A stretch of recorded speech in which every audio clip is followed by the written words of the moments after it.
अब तक हमने जाना था कि हान फेई एमा पैलेस की सारी लेडीज के साथ भूल भुलैया में एंटर करती है और वहाँ पर उसे स्केलेटन आर्मी का राजा गुइनान मिलता है और गुइनान की मदद से हान फेई गॉडेस का वो राजदंड पा लेती है। और जब हान फेई उस राजदंड को लेकर एम्पर के सामने आती है तो मोंग टिमिंग उसकी आत्मा को उसकी बॉडी से अलग कर देते हैं। मोंग टिमिंग सबको ये बताते हैं कि हान फेई एक चुड़ैल है। उसके बाद तो एम्पर अपने देश को आपदा से बचाने के लिए डिमोनिक चुड़ैल हान फेई से निपटने का आदेश मोंग टिमिंग को देते हैं। ये ऑर्डर मिलते ही मोंग टिमिंग पूरी सभा के बीच हान फेई की बॉडी को लेटा देते हैं और अपने अमित्मा का मंत्र पढ़ने लगते हैं, जिससे कि हान फेई की सोल उसके बॉडी में जाने लगती है और ताबाओ उसे रोकते हुए कहता है, होस्ट आप नहीं जा सकते। लेकिन अंत में हान फेई और ताबाओ दोनों ही हान फेई की बॉडी की ओर बड़ी तेजी से खींचने लगते हैं और फिर एक जोर की चीख के साथ सब कुछ शांत हो जाता है। तो चैप्टर के स्टार्ट में मोंग टिमिंग हान फेई की बॉडी के आसपास शील्ड लगाते हुए कहते हैं, निकल जा। उसके बाद तो वो हान फेई से कुछ दूरी पर खड़े हो जाते हैं और देखने लगते हैं। साथ ही प्रिंस क्विंचे और एम्पर दोनों ही बड़े ध्यान से देखने लगते हैं कि आगे क्या होने वाला है। तभी हान फेई की आंखें खुलती है और हान फेई की बॉडी में से एक बॉडी बिल्डर हान फेई निकलती है। ये देखकर तो एम्पर शॉक हो जाते हैं और दूसरी ओर ओरिजिनल हान फेई की सोल रोते हुए कहती है, अब तो पक्का वो सोचेंगे कि मैं सच में एक चुड़ैल हूँ। बेचारा तावा भी रोते हुए कहता है, मेरा सुंदर हैंडसम अट्रैक्टिव लास्ट फॉर्म अब देखने का मौका फिर नहीं मिलेगा। असल में हान फेई अपनी बॉडी में गई ही नहीं थी और ये जो हान फेई की शैडो उसकी बॉडी से निकली वो असल में ताबा का लास्ट फॉर्म है। हान फेई और ताबा तो अब भी रोते हुए दूर से ये सारा ड्रामा देख रहे हैं। तभी मोंग टिमिंग कहते हैं, योर हाइनेस ये लड़की बिल्कुल भी नॉर्मल नहीं है, इसीलिए जल्द से जल्द इसका निपटारा करना होगा। क्विंचे कहता है, फादर प्लीज एक बार और सोचिए, हमें इस पर पूरी तरह से जांच परख कर लेनी चाहिए। एम्परर को सोचते देख मोंग टिमिंग कहते हैं, जनता के लिए आपको जल्द से जल्द फैसला लेना पड़ेगा योर हाइनेस। एम्परर कहते हैं, गार्ड्स। ये सुनकर तो क्विंचे चिल्लाते हुए कहता है, क्या आप चाहते हैं कि मैं भी आपकी तरह अपने प्यार को खो दूं? ये सुनकर तो एम्परर शांत हो जाते हैं और बड़े ध्यान से क्विंचे को देखने लगते हैं। क्विंचे भी सीधा उन्हीं की ओर देख रहा होता है और ये सब देखते हुए हान फेई अपना मुंह फेर लेती है, जिससे कि ताबो कहता है, मुझे आपके लिए खेद है होस्ट, मैं आपकी रक्षा भी नहीं कर सका। हान फेई पलटकर हंसते हुए कहती है, कोई बात नहीं ताबो। हान फेई की ऐसी हंसी देखकर ताबो भी घबरा जाता है और कहता है, होस्ट आप बिल्कुल भी ठीक नहीं लग रही। हान फेई क्विंचे की ओर बढ़ते हुए कहती है, मैं ठीक हूँ ताबो, शायद ये मेरी किस्मत है। कोई बात नहीं, मैं इससे मिलकर बहुत खुश हूँ। ऐसा कहते हुए हान फेई क्विंचे को गले लगा लेती है और रोते हुए कहती है, मुझसे मिलने के लिए तुम्हारा थैंक यू क्विंचे। इसी सैड सीन के साथ हमारी ये कॉमिक यहीं पर खत्म होती है। अरे अरे ये एक मजाक था, रुको मैं चैन, मुझे कुछ सीक्रेट बातें बतानी है। ये सुनकर तो आप ही की तरह हमारे इस कॉमिक के सारे कैरेक्टर अपने दिल पर हाथ रख लेते हैं और कहते हैं, शुक्र है भगवान का ये कॉमिक का एंड नहीं है। वेल चैप्टर पे आते हैं। मिस्टर चैन कहते हैं, जो कि ये मामला हमारे देश से जुड़ा हुआ है, इसीलिए मुझे उम्मीद है कि आप मेरी बात सुनेंगे योर हाइनेस। एम्परर कहते हैं, चलिए एक ब्रेक लेते हैं। मास्टर चैन आप मेरे साथ साइड वाले हॉल में आइए, हम वहाँ पर बात करेंगे। इनके पीछे हॉल की ओर जाते हुए हान फेई खुशी से कहती है, हा चूँकि मैं अब भी आत्मा हूँ तो शायद मैं इनकी बातें छिपकर सुन सकती हूँ। लेकिन मास्टर चैन हॉल में जाते ही अपने मैजिक का यूज करते हैं, जिससे कि वहाँ पर इनविजिबल दीवार खड़ी हो जाती है। बेचारी हान फेई और ताबाओ अपना मुँह फुड़वा कर कहते हैं, उफ ये आदमी ये तो सारी ट्रिक जानता है। कुछ टाइम के बाद वो दोनों ही बाहर आते हैं और एम्परर का फरमान पढ़ते हुए मास्टर चैन कहते हैं, एम्परर का आदेश है कि प्राइम मिनिस्टर की बेटी हान फेई को बाइज्जत बरी किया जाता है। वो कोई चुड़ैल नहीं है और उसे प्रिंस क्विंचे की कॉन्केबाइन बनने का ये मौका भी मिलता है। उनकी शादी भी एक शुभ दिन होगी। ये सुनकर तो हान फेई और ताओ दोनों ही शॉक हो जाते हैं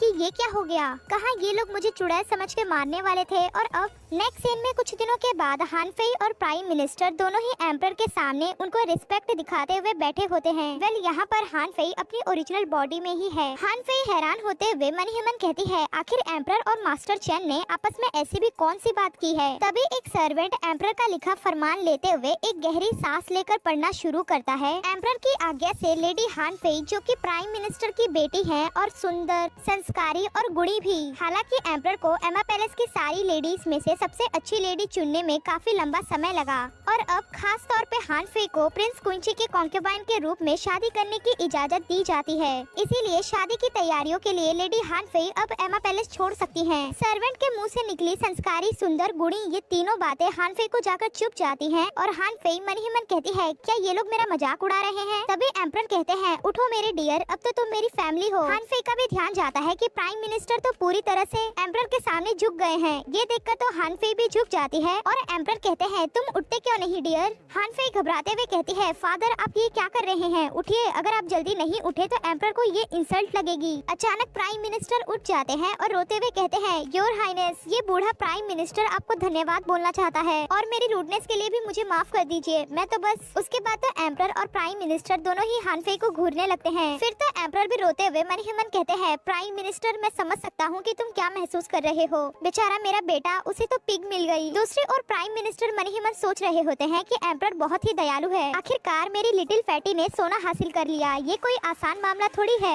तभी ताओबाओ भी हान फेई का मजाक उड़ाते हुए कहता है होस्ट आपके लिए जेंटल रिमाइंडर, मरने के 1000 तरीके हैं लेकिन एम्परर को मारने का सिर्फ एक तरीका, आप सफल हो या ना हो अंत में तो आंसू ही मिलेंगे।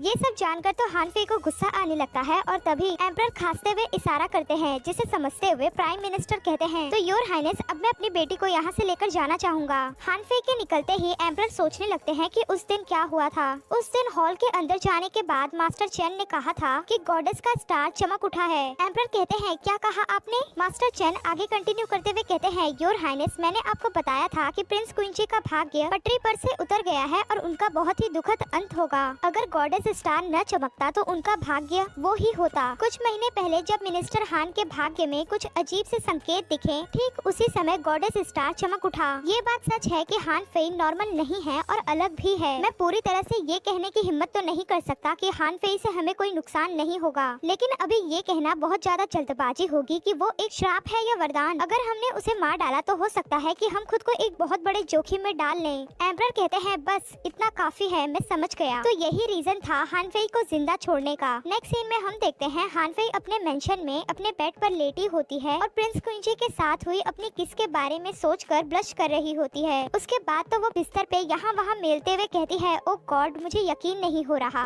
कि ये सब सच में होने जा रहा है, मैं सच में प्रिंस क्वींची से शादी करने जा रही हूँ। ताओबाओ कहता है बहुत खूब होस्ट, आप तो कमाल की हो। हान फेई कहती है मैं प्रिंस क्वींची को देखना चाहती हूँ तो मैं उससे मिलने के लिए जाऊंगी। नेक्स्ट सीन में हान फेई को लात मारकर निकाल देने के बाद चीफेंग कहता है वापस जाओ, योर हाइनेस ने कहा है कि वो आपसे नहीं मिलना चाहते।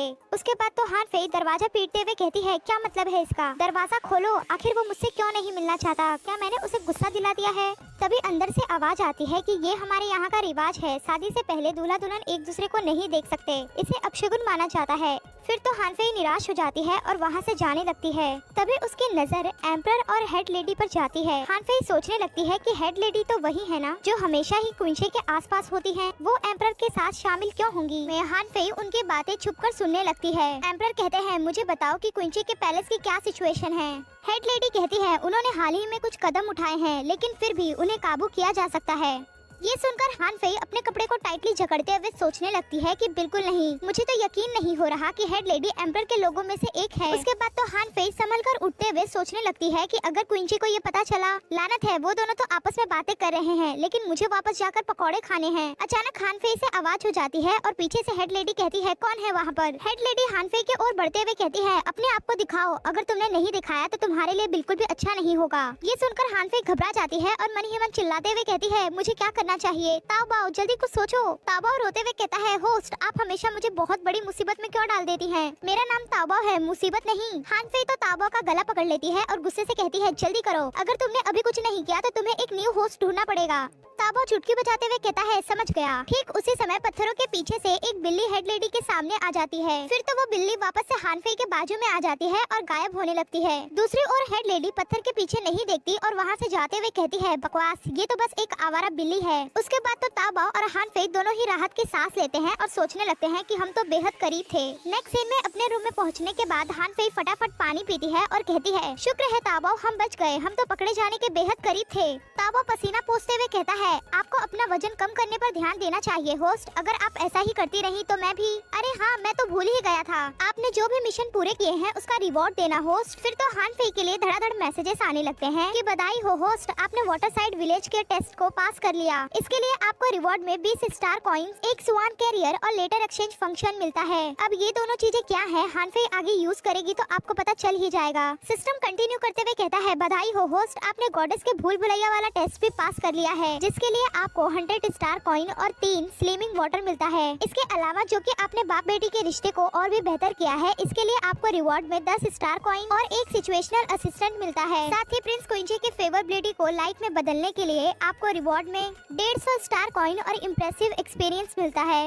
अब आप पर बस 708 स्टार कॉइन का ही उधार बचा है। आपको अपना मेन मिशन पूरा करने के लिए बधाई हो होस्ट, आपने अपने कर्ज का एक हिस्सा चुका दिया है, इसीलिए आपको रिवॉर्ड में 80 स्टार कॉइन मिलते हैं। इसी तरह से अच्छे काम करते रहिए होस्ट। ये सारी चीजें सुनकर तो हानफे को चक्कर आने लगते हैं और वो खुद को कंट्रोल करते हुए कहती है, ताबा मुझे बताओ कि प्रिंस चार्मिंग के साथ क्या हो रहा है। ताबा शर्माते हुए कहता है, ओ होस्ट आप तो सब कुछ जानती हैं, फिर भी मुझसे पूछ रही हैं। ताबा की इस हरकत को देख के हानफे को गुस्सा आने लगता है और वो मन ही मन कहती है, क्या मैं इसे पीट दूं? लेकिन तभी ताबा कंटिन्यू करते हुए कहता है, होस्ट ना सिर्फ आपको वो सोल बाइंडिंग पॉप मिला, बल्कि आपको तो रिवॉर्ड में इम्प्रेसिव एक्सपीरियंस भी मिला। हालांकि उस सोल बाइंडिंग पॉप का यूज आपने तब कर लिया जब आप बहुत बड़े डेंजर में थी। हानफे कहती है, ये ठीक है, मैंने उसका यूज कर लिया, लेकिन वैसे मैं ये जानती थी कि वो मुझे पसंद करता है।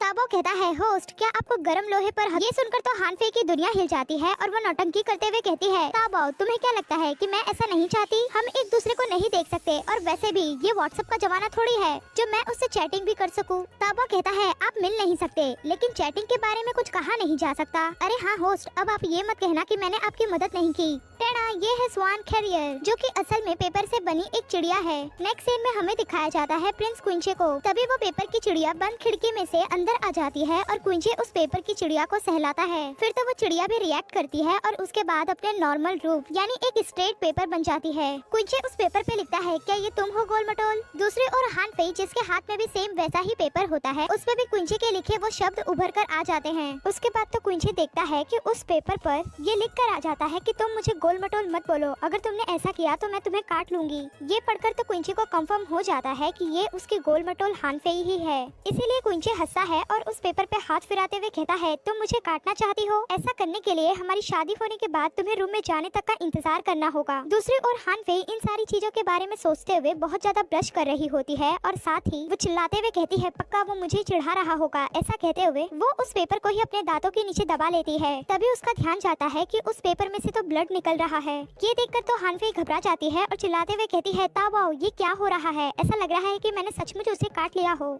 ताबा कहता है, मुझे समझाने की इजाजत दो होस्ट। असल में ये पेपर आपकी आत्मा से जुड़ी लाइफ का सहारा बन गया है। आप इसके जरिए अपने विचार दूसरों तक पहुंचा सकते हैं और अगर दोनों साइड के इंसान एक ही टाइम पे इस पेपर को छूते हैं तो इसके जरिए आप दोनों के बीच कांटेक्ट हो जाएगा। हानफे कहती है, तो फिर तुमने मुझे ये पहले क्यों नहीं बताया? मैंने अभी इस पेपर को बहुत जोर का काटा है। हानफे के काटने की वजह से इधर क्विंचे के हाथ से ब्लड निकल रहा होता है। तभी चीफेंग अंदर आते हुए कहता है, योर हाइनेस क्या आप ठीक हैं? क्विंचे कहता है, मैं ठीक हूँ, तुम जा सकते हो चीफेंग। तभी उस पेपर पे सामने से ये लिखकर आता है कि मुझे माफ कर दो, क्या तुम्हें दर्द हो रहा है? ये पढ़कर क्विंचे मुस्कुराता है और दूसरी ओर हानफे उस पेपर को किस करते हुए मन ही मन कहती है, अगर तुम्हें दर्द हो रहा है तो मैं तुम्हें किस करूंगी ताकि तुम्हारा दर्द कम हो जाए। बेचारा चीफेंग जिसे कि इन सारी चीजों के बारे में कुछ भी नहीं पता होता और वो डोर बंद करके बाहर आते हुए घबरा कर मन ही मन कहता है, क्या योर हाइनेस मुस्कुरा रहे थे या फिर मैं सपना देख रहा हूँ? अंदर क्विंचे के पेपर में से हानफे के लिप्स बाहर होते हैं और वो मन ही मन सोच रही होती है कि मुझे तुम्हारे चेहरे पर किस करना है, प्लीज मुझे एक किस दो। और क्विंचे परेशान होकर हानफे की इस हरकत को देख रहा होता है। तभी डोर को कोई नॉक करता है और हानफे डोर की ओर बढ़ते हुए कहती है, रुको मैं आ रही हूँ। डोर खोलने के बाद सामने खड़ी मेड को देखकर हानफे मन ही मन कहती है, ये तो एम्प्रेस के लोगों में से एक है। तभी वो मेड कहती है, लेडी हानफे आपको एम्प्रेस ने बुलाया है। नेक्स्ट सीन में हमें दिखाया जाता है एम्प्रेस को जो कि हानफे से कहती है, बैठो हानफे। फिर तो हानफे कमजोर मासूम बनकर सामने बैठ जाती है और मन ही मन कहती है, अब पता नहीं इस ओल्ड एम्प्रेस को मुझसे क्या चाहिए। एम्प्रेस कहती है, तुम शादी की तैयारियों के लिए जल्द ही जा रही हो ना? ये लो एंटीडोट की पहली खुराक। तुम्हें अभी भी याद है ना कि मैंने तुमसे क्या कहा था? पैलेस के लिए कड़ी मेहनत करना याद रखना। अगर तुम ऐसा करती हो तो मैं तुम्हारी सुरक्षित लाइफ की गारंटी देती हूँ, लेकिन अगर तुम ऐसा नहीं करती तो। हानफे तुरंत ही घुटने पर बैठ जाती है और कहती है, मैं समझ गई। एम्प्रेस कहती है, ठीक है फिर जाओ। हानफे आदर पूर्वक हामी भरती है और मन ही मन मुँह चिढ़ाते हुए कहती है, तुम मेरे क्विंची को नुकसान पहुँचाना चाहती हो ना? मैं तुम्हें श्राप देती हूँ कि तुम्हारा ये पैलेस तुम्हें खत्म कर डालेगा। नेक्स्ट सीन में सुबह फिर से हानफे के रूम पर जोर की दस्तक होती है। हानफे डोर खोलते हुए गुस्से से कहती है, अरे कौन है भाई, आप लोग मुझे शांति से सोने क्यों नहीं देते। डोर खोलने के बाद हेड लेडी को इतने सारे मेड्स के साथ आए देख हानफे घबरा जाती है और घबराहट में फर्श पर बैठते हुए मन ही मन सोचती है, क्या हेड लेडी को ये पता चल गया कि मैंने उनकी बातें कल चुपके से सुनी थी? क्या वो यहाँ सबूत को मिटाने के लिए आई हैं? तभी हेड लेडी कहती है, चलो जाओ। ये ऑर्डर मिलते ही साथ में आए हुए सारे सर्वेंट्स हानफे को घेर लेते हैं और हानफे चिल्लाते हुए कहती है, हेड लेडी ये सब क्या चल रहा है, आप लोग यहाँ पर क्यों हैं? घबराहट के मारे हानफे की जोर की चीख के बाद हमें ये पता चलता है कि वे सारे तो बस हानफे को रेडी कर रहे थे। नेक्स्ट सीन में हानफे को पैलेस के बाहर छोड़ने के बाद हेड लेडी कहती है, लेडी हानफे हमने आपका पूरा सामान पैक कर दिया है, इसीलिए अब अपने घर वापस जाओ और तैयारी करो। हानफे हामी भरते हुए मन ही मन कहती है, ओ अच्छा, मुझे तो लगा था कि इन्हें पता चल गया कि कल मैंने इनकी और एम्परर की बातें सुनी थी। फिर भी इस तरह से पैलेस से बाहर फेंका जाना बहुत ही शर्मनाक है। उसके बाद तो हानफे अपनी पालकी में बैठ जाती है और अपनी पर्सनल मेड चुन के साथ अपने घर की ओर निकल पड़ती है। चुन जबरदस्ती करते हुए कहती है, मैडम एप्पल खाएंगी क्या? आपको कुछ खाना चाहिए। जब से आप पैलेस आई हैं तब से आप बहुत ज्यादा पतली हो गई हो। ये सब सुनते हुए पालकी उठाने वाले को तो बहुत ज्यादा गुस्सा आ रहा होता है कि तुम्हारी मैडम तो पहले से ही बहुत मोटी है, तुम उसे खिलाकर और मोटा मत करो। वेल गाइस, ये सीन बहुत ही फनी था और सेम ऐसा ही तब हुआ था जब हानफे एमा पैलेस आ रही थी। वेल हानफे कहती है, मुझे भूख नहीं है चुन। नेक्स्ट सीन में हानफे अपने मेंशन पहुंच जाती है और अपने स्वागत में इतने सारे लोगों को खड़े देख हानफे कहती है, मैं वापस आ गई फादर। प्राइम मिनिस्टर कहते हैं, तुम वापस आ गई फेयर, ये अच्छा है, मेरे पीछे आओ। हानफे हामी भरती है और सेकंड लेडी के बाजू से जाते हुए जरा सा धक्का मार देती है। इस पर तो सेकंड लेडी को बहुत ज्यादा गुस्सा आ जाता है और वो मन ही मन कहती है, हानफे तुम्हें किस बात पर इतना घमंड है? मेरी बेटी यानार तुमसे 100 गुना बेहतर है। इन सबसे अनजान हानफे अपने फादर के पीछे चलते हुए मन ही मन सोच रही होती है कि ये बूढ़ा आदमी मुझे कहाँ ले जा रहा है।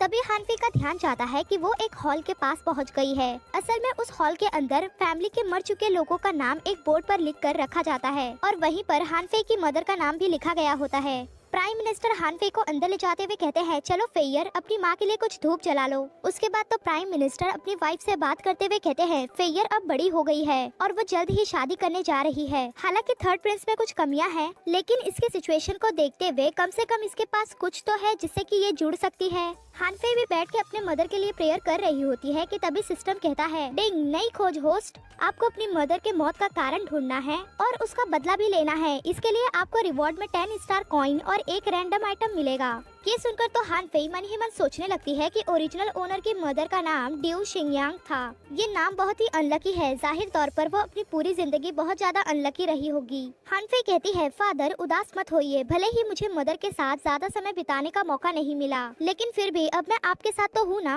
असल में हानफे सोच रही होती है कि अब जो प्राइम मिनिस्टर यहीं पर हैं, तो क्यों ना मैं इनसे मदर के बारे में कुछ बातें निकलवाऊं। प्राइम मिनिस्टर कहते हैं, ओ फेयर, तुम्हारी अच्छे से देखभाल न कर पाने के लिए मुझे खेद है। हानफे कहती है, छोड़िए ना फादर, वैसे मैंने सुना था कि आपकी और मदर की जोड़ी बहुत ही खूबसूरत थी। हर कोई उस समय आप दोनों की ही बातें किया करते थे। सच कहूँ तो मदर के बारे में मैं आपसे कुछ सुनना चाहती हूँ। अचानक प्राइम मिनिस्टर हंसते हुए कहते हैं, ये सब सच है। उन दिनों तुम्हारी मदर से शादी करने के लिए ढेर सारे ऑफिसर्स लाइन में थे, यहाँ तक कि उनकी लाइन तो शहर के बाहर तक चली गई थी, लेकिन अंत में तुम्हारी मदर ने सिर्फ मुझे चुना। हानफे कहती है, ऐसा इसलिए हुआ होगा क्योंकि आप बहुत ही कमाल के रहे होंगे फादर। प्राइम मिनिस्टर कहते हैं, ये इतना आसान भी नहीं था। उन दिनों तुम्हारी मदर का पीछा करना बहुत ही मुश्किल था। उन दिनों तुम्हारी मदर कैपिटल में बहुत ज्यादा फेमस थी और ऐसे कई लोग थे जो उससे मिलना चाहते थे और उसे प्रपोज करना चाहते थे। इसी वजह से उसने शतरंज की एक बहुत बड़ी समस्या लोगों के बीच खड़ी कर दी। शतरंज के उस खेल ने कई ऑफिसर्स को नकार दिया जो उससे शादी करने के लिए आए थे। हानफे कहती है, तब तो आप जरूर उस शतरंज के गेम को जीत गए होंगे, है ना फादर। प्राइम मिनिस्टर आगे कंटिन्यू करते हुए कहते हैं, शतरंज का वो खेल मैं और तुम्हारी मदर पूरे 3 दिनों तक एक दूसरे के खिलाफ खेलते रहे, इससे पहले कि एंड में मैं जीत जाता। हानफे कहती है, आगे क्या हुआ फादर, जल्दी बताइए। प्राइम मिनिस्टर आगे कंटिन्यू करते हुए कहते हैं, मैंने उसे सगाई के गिफ्ट के तौर पर अपने फैमिली की विरासत जेड और एक कविता लिखकर दी। हानफे कहती है, फिर आपकी दूसरी वाइफ कैसे? ये बात तो प्राइम मिनिस्टर को चुप जाती है और वो माफी मांगते हुए कहते हैं, ये सब मेरी गलती थी। जब तुम्हारी मदर तुम्हें लेकर प्रेग्नेंट थी तब मैं अपने दोस्तों के साथ कुछ ज्यादा ही नशे में हो गया था और ये कहने की जरूरत नहीं है कि यानार की वजह से ही सारी मुसीबत खड़ी हो गई। हानफे रोते हुए कहती है, उन्होंने कहा कि मैं एक अपशगुन हूँ और मैंने अपनी ही माँ को मार डाला। प्राइम मिनिस्टर चिल्लाते हुए कहते हैं बकवास। फिर तो हान फेई नाटक करते हुए कहती है तो फिर आपने मुझे इतने समय तक इग्नोर क्यों किया। ये सुनकर तो प्राइम मिनिस्टर की बोलती बंद हो जाती है और वो गहरी सांस लेते हुए कहते हैं इन बेकार की बातों को तुम गहराई से मत लो। मुझे लगता है कि तुम्हारी माँ प्रेगनेंसी के दौरान पहले से ही नाराज थी और उसके बाद जब उसने तुम्हें जन्म दिया तो वो बहुत ज्यादा कमजोर हो गई, इसीलिए 1 साल से भी कम समय के अंदर उसकी मौत हो गई। क्या तुम मुझे इसके लिए दोषी मानती हो फेयर? हान फेई ना में सर हिलाते हुए मन ही मन कहती है लगता है ये बूढ़ा आदमी उसकी मौत के लिए खुद को दोषी मानता है। हान फेई हंसते हुए कहती है फादर मुझे मदर के बारे में और भी बताइए ना। इस तरह से बाप बेटी को हंसते मुस्कुराते देख सेकंड लेडी तो बहुत ज्यादा गुस्सा कर रही होती है। नेक्स्ट सीन में हान फेई अपने कोर्टयार्ड में घूम रही होती है और ताबो कहता है होस्ट डू शिनयान के मौत से रिलेटेड इस मिशन के लिए आपका क्या प्लान है? हान फेई कहती है मुझे पता है कि तुम्हारा सिर बम की तरह दिखता है, लेकिन मुझे यकीन है कि ये तुम भी बता सकते हो कि ये सब जरूर ओरिजिनल ओनर की सौतेली माँ यानी कि सेकंड लेडी ने ही किया होगा। ताबो गुस्सा करते हुए कहता है क्या कहा आपने? मेरा चेहरा कैसा दिखता है? खैर छोड़िए, ये बताना कोई मुश्किल नहीं है। एंशिएंट टाइम से ही लेडीज किसी को अपने प्यार में गिराने के लिए इस तरह के पैतरों का इस्तेमाल करती हैं। हान फेई कहती है उस बूढ़े आदमी की बातों से तो ऐसा लगा कि उसे आज भी अपनी पहली वाइफ के लिए बहुत ही गहरी फीलिंग्स है, तो कल्पिट को उन्हें रास्ते से हटाने के लिए एक ऐसा इंसान होना चाहिए जो कि आसानी से उनके पास तक पहुंच सकता हो, और ऐसी तो सिर्फ सेकंड लेडी ही हो सकती है। ताबो कहता है ये सब हुए तो कितना समय बीत चुका है होस्ट, मुझे यकीन है कि अब इसका कोई सबूत भी नहीं बचा होगा। आप क्या करने की सोच रही हैं? हान फेई कहती है सांप को उसके बिल से बाहर लाने के लिए फुसलाना होगा ताबाओ। तभी जून भागते हुए आती है और कहती है मिस आपका दहेज रेडी हो चुका है, उसकी जांच करने के लिए आप मेरे साथ चलिए। हान फेई शॉक हो जाती है और कहती है क्या इतना जल्दी रेडी हो गया? नेक्स्ट सीन में हम देखते हैं यानार को जो कि अब भी पैलेस में होती है और उससे जिंगडोंग कहता है होस्ट हमारे पास 3 ऐसे मिशन हैं जो कि अब भी अधूरे हैं, हमें उसे तेजी से पूरा करने की जरूरत है होस्ट। यानार कहती है मुझे पता है। जिंगडोंग कंटिन्यू करते हुए कहता है अगर आपने अपने मिशन को कंप्लीट नहीं किया तो पॉइंट्स। अचानक यानार गुस्से से हाथ उठाते हुए कहती है मैंने कहा ना मुझे पता है, क्या तुम मुझे नहीं समझ पाए? बेचारा जिंगडोंग बहुत ज्यादा घबरा जाता है और कांपने लगता है। ये देखकर यानार रुक जाती है और खुद की छवि को पानी में देखकर मन ही मन कहती है मैं ऐसी क्यों हो गई हूँ जिंगडोंग। फिर तो यानार पहले के बारे में सोचने लगती है कि कैसे उसने जिंगडोंग को ये कहा था कि तुम हमेशा ही मेरे साथ रहोगे जिंगडोंग। जिंगडोंग ने भी हामी भरी थी और कहा था कि मैं हमेशा आपके साथ ही रहूंगा, और तब तो यानार जिंगडोंग के लिए गाना भी गाया करती थी। ये सब सोचकर यानार जिंगडोंग को सहलाती है और कहती है तुम्हें डराने के लिए मुझे माफ कर दो जिंगडोंग, हम बस इनकम्प्लीट पॉइंट्स को ही ध्यान में रखेंगे, क्यों ना आज हम ब्रेक ले और मिशन के बारे में बात ना करें। जिंगडोंग हामी भरता है और यानार कंटिन्यू करते हुए कहती है मैंने काफी समय से तुम्हारे लिए कोई गाना नहीं गाया, तो क्या ख्याल है क्या मैं तुम्हारे लिए कुछ गाऊं? उसके बाद तो मछलियों को दाना खिलाते हुए यानार गाना गाने लगती है। यानार का ये गाना सुनकर सारे पंछी भी लहराने लगते हैं और एम्परर भी कुछ दूरी पर खड़े होकर ये सब देख और सुन रहे होते हैं। एंड में एम्परर ताली बजाने लगते हैं और ये सुनकर यानार देखती है और तुरंत ही घुटने पर बैठते हुए कहती है मुझे नहीं पता था कि आप यहाँ आ रहे हैं योर हाइनेस, आपका स्वागत अच्छे से न करने के लिए प्लीज मुझे पनिश करिए। एम्परर कहते हैं उठ जाओ, इतनी अच्छी हेवनली आवाज को रोकने का मेरा कोई इरादा नहीं था, लेकिन अब मेरा इंटरेस्ट आप में बढ़ गया है लेडी हान। फिर तो एम्परर अपने सर्वेंट से कहते हैं मेरे लिए यहाँ पर एक कुर्सी लाओ, और मिस हान मुझे आपके गाने में बहुत ज्यादा दिलचस्पी है, क्या तुम मेरे लिए गाना और डांस दोनों करोगी?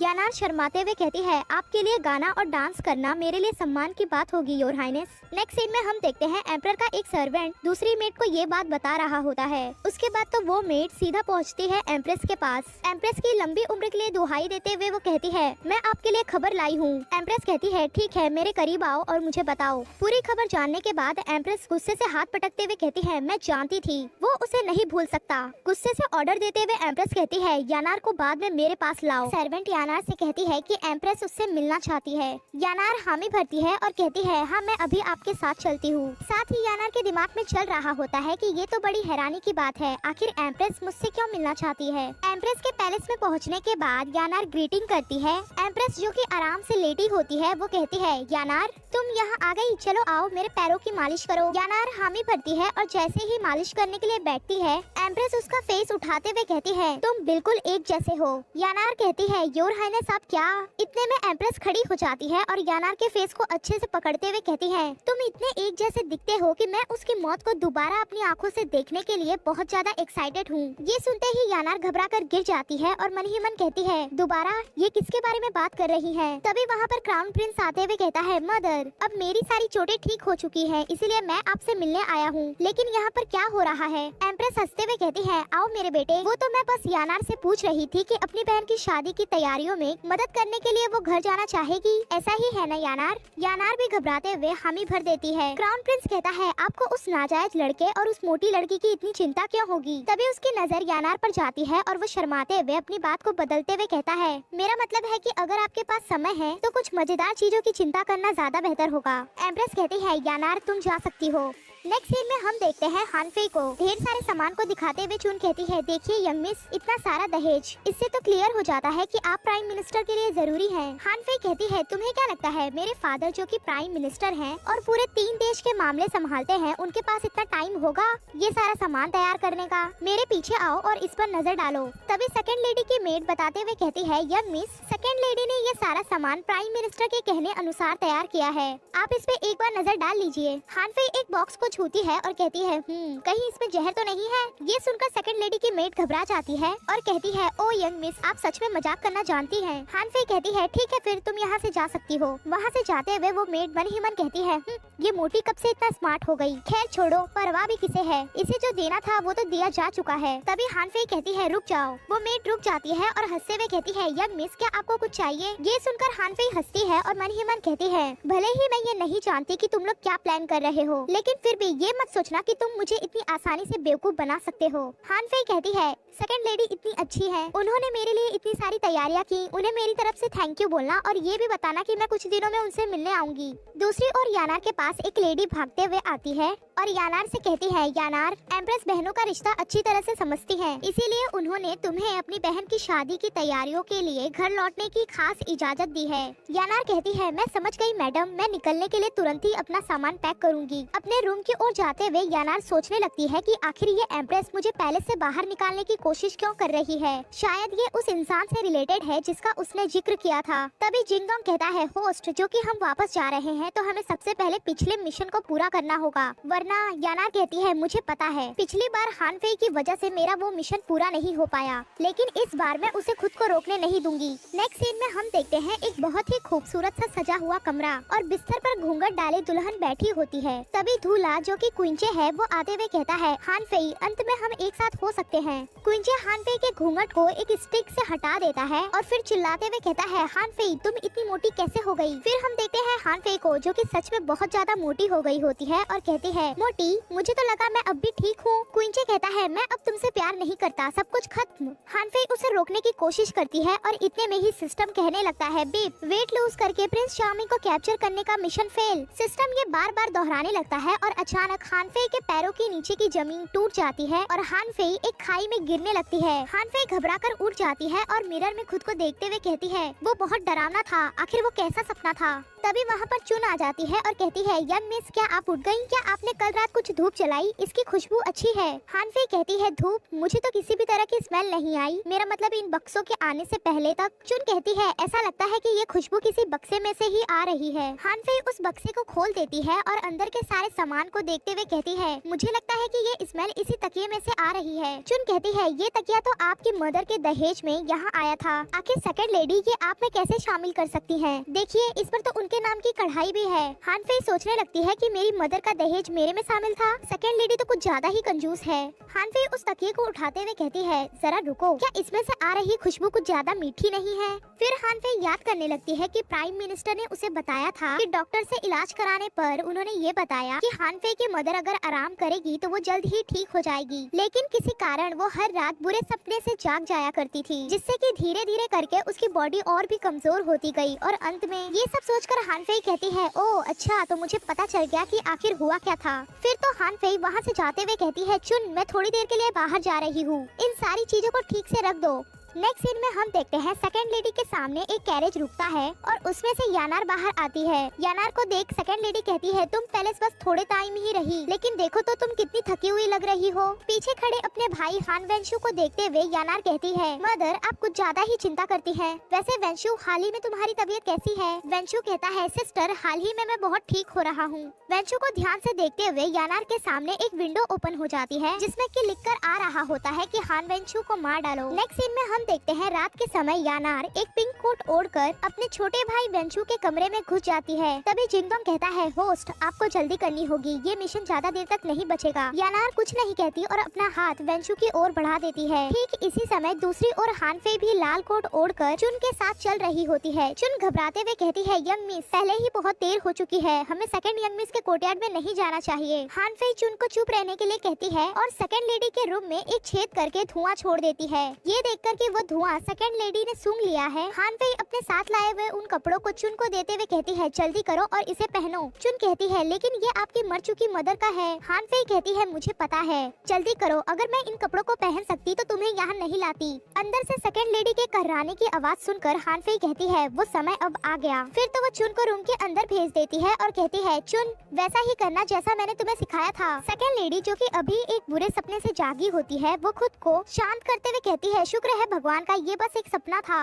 तभी उसे कुछ सुनाई देता है और जब वो उस दिशा में देखती है तो उसे वहाँ पर हानफे की मदर डू शिनयांग दिखती है जो कि असल में हमारी चुन है। उसे देखकर तो सेकंड लेडी घबरा जाती है और पीछे होते हुए कहती है नहीं डू शिनयांग मेरे पास मत आना। डू शिनयांग यानी कि हमारी चुन बहुत ही डरावने वे में कहती है तुमने सबसे पहले मुझे चोट पहुँचाया और अब तुम मेरे बच्चे को चोट पहुँचाने की कोशिश कर रही हो, क्यों ना मैं तुम्हें अपने साथ ले चलूं। सेकंड लेडी घबरा कर बहुत जोर से चिल्ला देती है। नेक्स्ट सीन में हम देखते हैं हानफे और चुन दोनों ही वापस आ रहे होते हैं और चुन रोते हुए कहती है यंग मिस मुझे दोबारा ऐसा कुछ करने के लिए मत कहना, ये बहुत ही डरावना था। तभी हानफे कुछ देखती है और कहती है चुन चुप हो जाओ, यहाँ पर कोई है। उसके बाद तो वो दोनों ही छुप कर देखने लगती है। हानफे देखती है कि वहाँ पर कोई पिंक कोट ओढ़े जा रहा है। हानफे मन ही मन कहती है ये तो हान वेंशु का कोर्टयार्ड है, आखिर वो इंसान यहाँ पर क्या कर रहा है। सुबह यानार को ये खबर मिलती है कि उसकी मदर सेकंड लेडी को कुछ हो गया है। उसके बाद तो वो तुरंत अपनी मेड के साथ मदर के कमरे में पहुँच जाती है और कहती है फादर माँ को क्या हुआ है। सेकंड लेडी जो कि कल रात डू शिनयांग के भूत वाले नाटक से बहुत ज्यादा घबरा गई होती है, वो कांपते हुए कहती है मैं गलत थी, ये सब मेरी गलती है। वो डू शिनयांग प्राइम मिनिस्टर सेकंड लेडी को संभालते हुए ये सब सुन रहे होते हैं और पीछे से यानार कहती है ये सब क्या चल रहा है। मेड कहती है कल तक तो मैडम ठीक थी, लेकिन आज सुबह जब मैं उनके बाल संवारने आई तो मैडम पहले से ही इस हालत में थी। सेकंड लेडी मुंह फेरते हुए कहती है ये सब मेरी गलती है, मुझे डू शिनयांग के तकिए में ठंडी आंवला घास और सुगंधित पत्तियां नहीं भरनी चाहिए थी। वे जहरीली नहीं है लेकिन वे लोगों को बुरे सपने देती है। मैं तो बस उसे डराना चाहती थी ताकि वो ठीक से सो भी ना सके। मुझे उसके मरने की उम्मीद नहीं थी, उसे कहो कि वो मुझे अकेला छोड़ दे। ये सब सुनकर प्राइम मिनिस्टर चौंकते हुए कहते हैं तुम ऐसा क्यों कह रही हो, क्या तुम डू शिनयांग की मौत में शामिल हो? क्या कहा ठंडी आंवला घास और सुगंधित पत्तियां? तुम तो मेडिसिन के बारे में कुछ नहीं जानती, तो तुम्हें ये पता कैसे चला? सेकंड लेडी यानार की ओर देखती है। यानार भी एक अजीब सा लुक देती है, यानी कि यानार ने ही उन्हें ये सब आइडिया दिया था, यानी कि हानफे की मदर को मारने वाली भी यानार है। खैर सेकंड लेडी ऐसा कुछ नहीं बताती और प्राइम मिनिस्टर को पकड़ते हुए कहती है मैंने इसे एक किताब से सीखा, मैंने ये सब अपने दम पर किया, इसमें कोई भी शामिल नहीं है। हानफे को भी यानार पर डाउट हो जाता है और वो उसकी ओर देखते हुए मन ही मन कहती है क्या यानार का इससे कुछ लेना देना हो सकता है। प्राइम मिनिस्टर सेकंड लेडी को दूर धकेलते हुए कहते हैं मैंने कभी नहीं सोचा था कि तुम ऐसा कुछ करोगी। डू शिनयांग का तो कभी भी तुम्हारे साथ कोई झगड़ा भी नहीं हुआ, फिर भी तुम उसके प्रति इतनी क्रूर थी। तुम्हारे जैसी सातिर औरत के लिए मेरे इस घर में कोई जगह नहीं है। गार्ड्स इसे बांधो और घसीटते हुए दाली टेम्पल ले जाओ। सेकंड लेडी चिल्लाते हुए कहती है हे भगवान मैं गलत थी, लेकिन इतने सालों तक मैंने आपकी निस्वार्थ भाव से सेवा की है, प्लीज मुझ पर दया कीजिए, मुझे दाली टेम्पल नहीं जाना। ये सब देखते हुए हानफे मन ही मन कहती है सच में ये तो एक टीवी ड्रामा लग रहा है, क्या वो इससे भी घिसी पिटी लाइन मारेगी? हानफे कहती है आप किसी की जिंदगी की कीमत नहीं लगा सकते, क्या तुम इसे कुछ ज्यादा ही हल्के में नहीं ले जा रही? सेकंड लेडी यानार आगे आते हुए कहती है फादर मरा हुआ इंसान दोबारा जिंदा नहीं होगा, मदर ने इतने लंबे समय तक आपकी सेवा की है और वो ये अच्छी तरह से जानती है कि प्लीज उन्हें एक बार माफ कर दे और दाली टेम्पल ना भेजे। इसके अलावा भाई वेंशु अभी बीमार है, इसीलिए वो उनका साथ नहीं छोड़ सकता। अभी ये सब सुनकर प्राइम मिनिस्टर परेशान हो जाते हैं और हानफे फे की ओर देखने लगते हैं। हान फे जो कि खुद भी वेंशु के बारे में सोचकर कहती है रहने भी दो, अगर माँ आसपास होती तो वो भी यही चाहती कि मैं दयालु बनूं। आपने जो किया है उसके लिए कोई माफी नहीं है, लेकिन मैं सिर्फ वेंशु के खातिर तुम्हें जाने दूंगी। कल से सेकंड लेडी अपने सारे अधिकार दूसरे को सौंप देगी और वो मेरी माँ को ईमानदारी दिखाने के लिए पश्चिमी प्रांगण में धूप जलाने और हर दिन सूत्र पढ़ने के लिए भी जाएगी। प्राइम मिनिस्टर शर्मिंदा होते हुए कहते हैं ठीक है, आज से होकर सेकंड लेडी को सिर्फ पश्चिमी प्रांगण तक ही जाने की इजाजत है। बिना मेरी मर्जी के वो एक कदम भी बाहर नहीं निकालेगी और इस तरह से तुम और मैं एक दूसरे को कभी नहीं देख पाएंगे। सेकंड लेडी भी ये पनिशमेंट एक्सेप्ट कर लेती है। नेक्स्ट सीन में ताओबाओ कहता है होस्ट आपने अपना साइड मिशन पूरा कर लिया, इसके लिए आपको रिवॉर्ड में 10 स्टार कॉइन मिलते हैं। हान फे कहती है क्या मुझे रैंडम आइटम नहीं मिलने वाला था, मुझे बस 10 स्टार कॉइन ही मिले। ताओबाओ कहता है होस्ट पूरी तरह से मिशन खत्म होने के बाद ही आपको रैंडम आइटम मिलेगा। हान फे चौंकते हुए कहती है क्या अभी तक मिशन पूरा नहीं हुआ। ताओबाओ कहता है मुझे यकीन नहीं है कि ऐसा क्यों है, लेकिन ऐसा ही है। हान फे सोचते हुए कहती है क्या सच में इसका यानार से कुछ भी लेना देना है, लेकिन उस समय तो बस वो एक यंग लड़की थी, आखिर वो दूसरों को चोट क्यों पहुंचाना चाहेगी। तभी उसका ध्यान जाता है कि यानार वेंशु के साथ टहलते हुए उधरी आ रही है। फिर तो हान फे छुपकर उन्हें देखने लगती है और वेंशु कहता है सिस्टर आज आपको मुझसे मिलने का समय कैसे मिल गया। यानार कहती है मौसम हाल ही में अच्छा रहा है, इसीलिए मैंने सोचा कि हमें स्वास्थ्य को बेहतर बनाने के लिए टहलना चाहिए। तभी जिंगडोंग कहता है होस्ट आपको जल्दी करनी चाहिए। असल में यानार वेंशु को एक छोटे से तालाब के पास लेकर आई है। यानार मन ही मन कहती है इस लाइफ में मेरी माँ और भाई ने हमेशा मेरी रक्षा की है। जिंगडोंग कहता है होस्ट जल्दी कीजिए, अगर आप ऐसा नहीं करेंगे तो देर हो जाएगी। फिर तो यानार वेंशु को धक्का देने लगती है और ये देखकर हान फे चौंक जाती है, लेकिन तब तक तो वेंशु तालाब में गिर जाता है और यानार कांपते हुए उसे मदद के लिए चिल्लाते हुए देख रही होती है। अंत में वेंशु डूबने लगता है और हान फे फटाक से पानी में आ जाती है और ये देखकर यानार मन ही मन कहती है हान फे तुम फिर से। नेक्स्ट सीन में हम देखते हैं हान फे ने वेंशु को बचा लिया होता है और प्राइम मिनिस्टर भागकर वहाँ आते हुए कहते हैं क्या हुआ है। हान फे कहती है वो ठीक है, बस वो पानी में गिरने से डर गया था, हमें बस उसकी अच्छे से देखभाल करने की जरूरत है। प्राइम मिनिस्टर कहते हैं पहले तो वो ठीक था, फिर अचानक वो पानी में कैसे गिर गया, सारी मेड्स कहाँ थी, क्या उन्होंने उस पर ध्यान नहीं दिया। यानार कहती है फादर ये सब मेरी गलती है, मैंने उस पर ठीक से ध्यान नहीं दिया। हान फे कहती है क्या ऐसा है, ये तो इतना आसान नहीं लगता, बस तुम इसे एक्सेप्ट कर लो। यानार कहती है क्या तुम मुझ पर शक कर रही हो, वेंशु मेरा भाई है तो मैं उसे चोट क्यों पहुंचाना चाहूंगी, अगर तुम मुझ पर इसी तरह से आरोप लगाना चाहती हो तो कोई सबूत दो। हान फे कहती है बेशक मेरे पास कोई सबूत नहीं है, लेकिन वेंशु को पक्का पता चल जाएगा कि वो पानी में कैसे गिरा, जब वो उठता है तो क्यों ना हम उससे ये पूछें। ये सुनकर तो यानार घबरा जाती है और तभी वेंशु खांसने लगता है। प्राइम मिनिस्टर अपने बेटे को संभालते हुए कहते हैं वेंशु क्या तुम ठीक हो। वेंशु यानार की ओर देखता है, इससे घबरा कर यानार अपने हाथ की मुट्ठी बना लेती है। तभी हान फे कहती है वेंशु तुम तालाब में कैसे गिरे। वेंशु को सोचते देख यानार तो घबरा जाती है, लेकिन वेंशु कहता है ये मेरी गलती थी, मैंने ये नहीं देखा कि मैं कहाँ कदम रख रहा हूँ, आप सभी मुझे लेकर परेशान हुए इसके लिए माफ कर दीजिए। ये सुनकर तो यानार भी चौंक जाती है और हान फे कहती है तुम ये कैसे कर सकते हो। तभी प्राइम मिनिस्टर कहते हैं वेंशु अब ठीक है, इसलिए तुम दोनों झगड़ा मत करो। अचानक यानार रोते हुए कहती है नहीं हान फे सही है, ये सब मेरी गलती है, अगर मैं न होती तो वो कभी भी पानी में नहीं गिरता। यानार की एक्टिंग को प्राइम मिनिस्टर नहीं समझ पाते, इसीलिए वो उसे समझाते हुए कहते हैं तुम खुद के लिए इतना कठोर मत बनो। यानार वेंशु अब ठीक है ना। हान फे ये सब देखते हुए मन ही मन कहती है वो बहुत बुरी तरह से रो रही है, मुझे हैरानी है इसमें कि ये कितना असली है और कितना नकली, लेकिन वेंशु झूठ क्यों बोला। नेक्स्ट सीन में हान फे वहाँ से बाहर निकल जाती है और ताओबाओ कहता है होस्ट हमने पहले ही इस पर बात की थी कि हमारे आसपास कोई और सिस्टम भी हो सकता है और अब मुझे डाउट है कि उस दूसरे सिस्टम की होस्ट यानार है। ये सुनकर तो हान फे चौंक जाती है और तभी उसे सामने यानार जाते हुए नजर आती है। हान फे कहती है मुझे पूरा यकीन है कि यही मामला है और उस दूसरे सिस्टम की होस्ट यानार ही है। उसके बाद तो हान फे यानार के पीछे दौड़ते हुए कहती है यानार रुको। यानार के रुक के पीछे देखते ही हान फे कहती है तुम्हारे पास भी सिस्टम है ना। ये सुनकर तो यानार भी चौंक जाती है और मन ही मन कहती है वो कैसे जानती है इस बारे में, क्या वो भी किसी सिस्टम की होस्ट हो सकती है। इसमें तो कोई हैरानी की बात नहीं कि वो हमेशा मेरे काम में टांग अड़ाती है। हान फे चिल्लाते हुए कहती है डू शिनयान की मौत में तुम जिम्मेदार थी है ना, क्या वो सिस्टम था जिसने तुम्हें ऐसा करने के लिए कहा था। यानार को घबराते देख हान फे कंटिन्यू करते हुए कहती है इस बार तुम्हारा मिशन वेंशु को मारना है ना। यानार घबराते हुए कहती है मुझे नहीं पता तुम किस बारे में बात कर रही हो। हान फे यानार का हाथ पकड़ लेती है और चिल्लाते हुए कहती है मुझे पता है कि तुम्हारा लास्ट मिशन क्या है, लेकिन वेंशु बस एक बच्चा है, तुम्हें अपना मिशन पूरा करने के लिए उसे मारने की जरूरत नहीं है। यानार हान फे को दूर झटकते हुए कहती है बस बहुत हुआ, मुझे समझ नहीं आ रहा कि तुम किस बारे में बात कर रही हो और अगर तुम्हारा हो गया हो तो मैं जा रही हूँ। यानार के चले जाने के बाद हान फे कहती है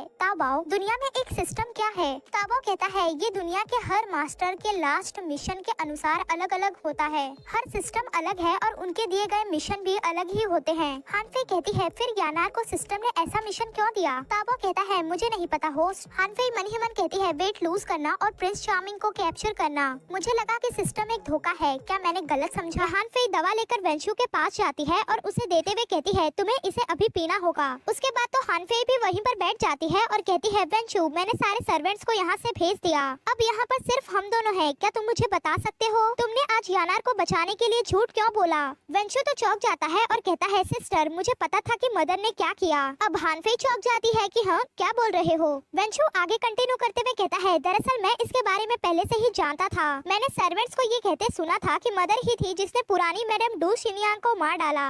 मुझे ये भी पता है कि मेरी मदर को जो मिला वो उसकी हकदार है, लेकिन फिर भी वो मेरी ही मदर है। जब भी मैं इस बारे में सोचता हूँ कि अब मैं उन्हें नहीं देख पाऊंगा तो मुझे बहुत बुरा लगता है। और सिस्टर मैं फ्यूचर में यानार से मिलना चाहता हूँ। हानफे कहती है अरे बेवकूफ वो तुझे मारना चाहती है। वेंशु कहता है हाँ मुझे पता है, भले ही यानार मुझे ना मार पाए, लेकिन ये तो पक्का है कि इस कमजोर बॉडी के साथ मैं वैसे भी ज्यादा समय तक जिंदा नहीं रह पाऊंगा। मैं तो किसी भी तरह मर ही जाऊंगा, इसलिए बेहतर यही होगा कि मैं इसे यानार को अच्छे से करने दूं। बाहर खड़ी यानार ये सारी बातें सुन लेती है और अपने कमरे में पहुंचकर जिंगतोंग से कहती है मुझे लगता है कि मैं ये मिशन नहीं कर पाऊंगी। जिंगतोंग परेशान होते हुए कहता है लेकिन होस्ट आप सजा नहीं सह पाएंगी। वेंशु के बारे में सोचकर यानार कहती है मुझे मनाने की कोशिश मत करो, मैं अपनी सजा के लिए तैयार हूँ। उसके बाद तो जिंगतोंग खोलता है अपना विंडो और वेंशु को मारने वाले अपने मिशन पर फेल को क्लिक कर देता है। ऐसा करते ही यानार पर थंडर स्ट्राइक गिरती है और बेचारी यानार दर्द में तड़पने लगती है। यानार को देखते हुए जिंगतोंग मन ही मन कहता है होस्ट ये सब सहन नहीं कर पाएंगी। उसके बाद तो वो अपनी पावर्स का इस्तेमाल करता है और यानार को एक सेफ शील्ड के अंदर कवर कर लेता है। कुछ देर बाद यानार हाफते हुए उठ जाती है और कहती है मैं ठीक हूँ जिंगतोंग और देखो मैं बच गई। फिर हमें दिखाया जाता है यानार की पास्ट लाइफ, जिसमें यानार एक स्टूडेंट थी और उसके क्लास की बाकी की लड़कियों ने उसे लात मार के एक कोने में गिराया और उसका मजाक उड़ाते हुए उस पर अपशब्द भी कहे। वे सभी यानार को सुनाने लगी भले ही तुम दूसरों को बुली करना नहीं चाहती, लेकिन फिर भी तुम खुद क्यों बुली हो रही हो, इस बारे में जरा तुम्हें सोचना चाहिए। उसके बाद तो वो यानार को चमाट मारते हुए कहती है यहाँ तक कि तुम्हारी नजरें भी हमें परेशान करती हैं, तुम मर क्यों नहीं जाती? उन सब से बुली होने के बाद यानार टेरेस पर जाकर खुद से ही बातें करते हुए कहती है वे सभी मेरे साथ ऐसा बिहेव क्यों करते हैं? अपनी सारी भड़ास निकाल लेने के बाद जब यानार वहाँ से जाने लगती है तो उसका पैर फिसल जाता है और वो सीधा टेरेस से नीचे गिरने लगती है। और इसी के साथ अचानक चीख मारते हुए यानार रियलिटी में उठ जाती है और घबराते हुए कहती है जिंगतोंग। बेचारा थका हारा जिंगतोंग वहाँ पर आ जाता है और कहता है होस्ट क्या आपको कोई बुरा सपना आया? यानार हामी भरते हुए कहती है जिंगतोंग कुछ देर मेरे साथ रुको। जिंगतोंग जो कि अपनी पावर्स यानार को बचाने के लिए खर्च करने के चक्कर में कमजोर हो गया होता है और वो इस वक्त भी यानार के साथ रुकने के लिए हामी भर देता है। उसकी ऐसी हालत को देखते हुए यानार कहती है मुझे डराओ मत, क्या तुम ठीक हो? इधर हानफे कहती है सुप्रीम सिस्टम। ताबो कहता है सुप्रीम सिस्टम ही यानार को डू शिनयांग और हान वेंशु से रिलेटेड मिशन देने वाली रही होगी। हानफे कहती है सुप्रीम सिस्टम है क्या? ताबो कहता है सुप्रीम सिस्टम मेन टर्मिनल है सभी सिस्टम का, ये मिशन और ऑर्डर देने के लिए जिम्मेदार है और यही मिशन को जज भी करता है। हालांकि मैंने उसे पहले कभी नहीं देखा, लेकिन फिर भी ये अफवाह है कि सुप्रीम सिस्टम सब कुछ जानता है और कभी भी कहीं पर भी मौजूद होने की क्षमता रखता है। सभी सिस्टम उसकी एनर्जी का यूज करते हैं जिंदा रहने के लिए, या यूँ कहें तो वही हम सबको एनर्जी देता है। हानफे ताबो को पकड़ लेती है और उसे यहाँ वहाँ चेक करते हुए कहती है मैं हमेशा से तुमसे ये पूछना चाहती थी कि क्या तुम लोग बैटरी पर चलते हो या फिर किसी सोलर पावर से? भूल भुलैया में तुम्हारा सिग्नल भी डाउन हो गया था। ताबो गुस्से से कहता है होस्ट मेरे साथ इस तरह का बिहेव करना बंद करो, इन सब के बजाय आपको अपनी चिंता करनी चाहिए। भले ही आपने प्रिंस चार्मिंग को लगभग अपने प्यार में कैद कर ही लिया है, लेकिन वजन कम करने में आपकी कोई भी प्रोग्रेस नहीं हुई है। हानफे कहती है मेन मिशन के पूरा हो जाने के बाद क्या होता है ताबो? साथ ही उसके दिमाग में चल रहा होता है कि मैंने हमेशा से सोचा था कि मेन मिशन का पूरा होना मुझे मेरी लाइफ की ओर ले जाएगा, लेकिन अब मुझे लगता है कि कुछ गड़बड़ है। ताबो कहता है मैं नहीं जानता, लेकिन मैं इसे पूरा न कर पाने के परिणाम को जानता हूँ। इधर यानार अपने रूम में जिंगतोंग को लेकर परेशान हो रही होती है। जिंगतोंग यानार को बताते हुए कहता है मैं ठीक हूँ, ये सिर्फ इतना ही है कि सुप्रीम सिस्टम ने मेरी एनर्जी का आधा हिस्सा काट लिया है, मुझे बस एनर्जी की थोड़ी कमी है। यानार कहती है सुप्रीम सिस्टम आखिर वो तुम्हारी एनर्जी की कटौती क्यों करेगा? ये हान वेंशु के मिशन के बारे में है, मैंने आपकी सजा को हल्का कर दिया। इस बारे में सुप्रीम सिस्टम को पता चल गया, इसीलिए उसने मेरी एनर्जी का आधा हिस्सा काट लिया। यानार कहती है ये सब मेरी वजह से है। जिंगतोंग उसे समझाता समझाते हुए कहता है, मैं जानता था कि आप वो सहन नहीं कर पाएंगे होस्ट। दरअसल आपको बचाकर मुझे खुशी हुई। यानार कहती है, लेकिन अगर दोबारा कोई मिशन पूरा नहीं हो सका तो जिंगडोंग क्या हो जाएगा? हम गायब हो जाएंगे ना। चिंता मत करो, अब मैं दोबारा फेल नहीं होंगी। मैं अपने सभी मिशन को ठीक से पूरा करूंगी। एक बार हानफे की शादी हो जाए तो हम पैलेस लौट जाएंगे। जिंगडोंग कहता है, ठीक है, आपके मिशन को जल्दी पूरा करने में मैं आपकी मदद करूंगा होस्ट। अगले दिन हानफे मस्त बैठी होती है और खुद से बातें करते हुए कहती है, मैं बस घर पर बैठकर शादी होने का इंतजार कर रही हूँ। मैंने कभी सोचा नहीं था कि ये इतना उबाऊ हो जाएगा। अब तो मेरे लिए परेशानी पैदा करने वाला भी यहाँ पर कोई नहीं है। वैसे प्रिंस चार्मिंग क्या कर रहा होगा? ये सब यहाँ के रीति रिवाजों की वजह से है, जो शादी से पहले जोड़े एक दूसरे को नहीं देख सकते। किसने सोचा था कि ये अंधविश्वास लोगों के लिए इतना हानिकारक हो सकता है, खास करके मेरे लिए। ताबाओ, जरा मुझे बताओ कि मेरे पास कितने स्टार कॉइन्स हैं? ताबाओ चेक करते हुए कहता है, ऐसा लगता है कि आपने ढेर सारे कॉइन्स बचा लिए हैं होस्ट। हानफे भी कहती है, अब मेरे पास इतने सारे स्टार कॉइन्स हैं, तो अगर मैं कुछ लग्जेरियस आइटम पर खर्च कर दूं तो ठीक रहेगा ना? हानफे की विंडो पर एक आइटम आ भी जाता है जिसका नाम है मैजिकल मिरर, और उसका प्राइस भी 50 स्टार कॉइन ही है। ये देखते हुए हानफे भी मन ही मन कहती है, क्या मैजिकल मिरर? क्या आप लोग डिज्नी के लीगल टीम से नहीं डरते? खैर छोड़ो, ट्राई करके देखती हूँ, ये तो दिलचस्प लगता है। हानफे के खरीदते ही उसके सामने मैजिकल मिरर आ जाता है और उसका हंसता हुआ सा चेहरा। ये देखते हुए हानफे मन ही मन कहती है, ये चेहरा मुझे देखा हुआ क्यों लगता है? वो मैजिकल मिरर कहता है, आपका स्वागत है। हानफे कहती है, ओ आईने, मुझे देखने दो कि अभी प्रिंस चार्मिंग क्या कर रहा है। उसके ऐसा कहते ही प्रिंस चार्मिंग यानी कि क्वींचे उस मिरर में दिखने लगता है और हानफे बहुत ज्यादा खुश हो जाती है कि अरे वाह, ये तो काम कर रहा है। क्वींचे को निहारते हुए हानफे के दिमाग में ये बात आने लगती है कि मैं इतने लंबे समय से उससे दूर हूँ, क्या उसे मेरी बिल्कुल भी याद नहीं आती? तभी मिरर में जी फेंग एक रेड कलर का बॉक्स प्रिंस क्वींचे को देता है। क्वींचे मुस्कुराता है और उस बॉक्स को धीरे से खोलता है। इतने पे ही मिरर आगे दिखाना बंद कर देता है और हानफे कहती है, उस बॉक्स में क्या है और आखिर वो लोग इतना रहस्यमयी बिहेव क्यों कर रहे हैं? लेकिन मिरर बीप बीप का आवाज करते हुए कहता है, ट्रायल खत्म हो गया। अगर आप देखना जारी रखना चाहते हैं तो आपको 5 स्टार कॉइन देने होंगे। हानफे को तो गुस्सा आ जाता है कि क्या घोटाला सिस्टम है, और उससे मिला ये घटिया मिरर भी। क्या तुम मुझे ये पहले नहीं बता सकते थे? और आखिर तुम्हें उस मेन जगह पर ही बंद क्यों होना था? लेकिन फिर वो अपने गुस्से को शांत करते हुए कहती है, ठीक है, मैं तुम्हें 5 स्टार कॉइन्स दूंगी, सिर्फ और सिर्फ क्वींचे के लिए। मिरर फिर से दिखाना स्टार्ट कर देता है जिसमें कि जी फेंग वो बॉक्स ले लेता है। हानफे चिल्लाते हुए कहती है, वो पार्ट कहाँ गया? उस बॉक्स को खोलने वाला, मुझे जानना है कि उस बॉक्स में है क्या? मिरर कहता है, ये सब लाइव चल रहा है, इसलिए अगर आपने कोई भी इम्पोर्टेंट सीन मिस कर दिया, रिवाइंड नहीं हो सकता। अगर आप कुछ भी मिस करना नहीं चाहते तो आपको ढेर सारे स्टार कॉइन्स देने होंगे। हानफे को तो गुस्सा आ जाता है कि घटिया मिरर, आज मैं तुझे तोड़ डालूंगी। तब वो तो हानफे को रोक लेता है कि होस्ट ऐसा मत करिए, लेकिन मिरर एक बार फिर से कहता है, होस्ट अगर आपको आगे देखना कंटिन्यू करना है तो फिर से कॉइन्स देने होंगे। अंत में अपने गुस्से को शांत करके हानफे अपना पूरा दिन इसी काम में बिता देती है। अगले दिन हानफे थकी हारी उठती है और मन ही मन कहती है, मेरे पास एक भी नहीं बचा। असल में तो मैंने इतने सारे स्टार कॉइन्स सिर्फ प्रिंस क्वींचे को देखने में खर्च कर दिए। अब मुझे समझ आया कि मेरी पिछली लाइफ में लोगों को सुंदर होस्ट और स्ट्रीम देखने में कितना पैसा खर्च करना पसंद था। तभी चुन आते हुए कहती है, यंग मिस, प्रिंस क्वींचे ने आपके लिए गिफ्ट भेजा है। हानफे भी आंखें मीचते हुए उठ जाती है कि क्या सच में? जब वो गिफ्ट का बॉक्स देखती है तो खुश हो जाती है कि ये तो वही बॉक्स है जो मैंने मिरर में देखा था। ओह, तो असल में ये मेरे लिए एक गिफ्ट था। हानफे जब उस बॉक्स को खोलती है तो उसके अंदर वेडिंग गाउन होता है। हानफे की तो खुशी का ठिकाना ही नहीं रहता कि उसने मेरे लिए वेडिंग गाउन तैयार किया है। हानफे उस गाउन को खुद पर लगाकर देखने लगती है और तभी हैरान हो जाती है क्योंकि वो गाउन 4XL होता है। ये देखते ही हानफे चिल्लाने लगती है कि मैं 4XL ड्रेस में शादी नहीं करना चाहती, बिल्कुल नहीं।